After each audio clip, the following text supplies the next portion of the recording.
వైద్యుల నిర్లక్ష్యం కారణంగానే మహిళ మృతి చెందిందని ఆరోపిస్తూ మహబూబ్ నగర్ లోని ఓ ప్రైవేట్ ఆసుపత్రి ముందు మృతురాలి కుటుంబ సభ్యులు ఆందోళనకు దిగారు.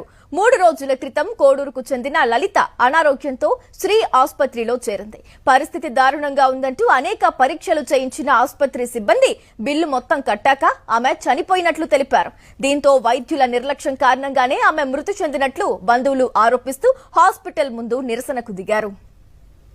4:30-5 గంటలకు మీరు మొత్తం రిసెప్షన్లో డబ్బులు కట్టేసేయండి, మీ ఎంత ట్రీట్మెంట్ అయింది, ఎంత ఏమైందని డబ్బులు కట్టేసేయండి అంటే సరే కడతాం సార్ అని కట్టిపించినాం. 25,000 ల్యాబ్ ఫీజు కట్టించిండు.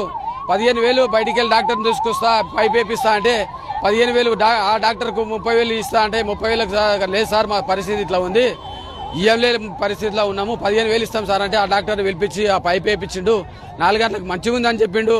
5 గంటల తర్వాత 6 గంటలకు మొత్తం డబ్బులు కట్టిన తర్వాత ఏం లేదయ్యా బాడీ మొత్తం ఇదైపోయింది, డిజాల్వ్ అయిపోయింది, ఏం లేదు అని మళ్ళీ సమాధానం ఇచ్చిండు.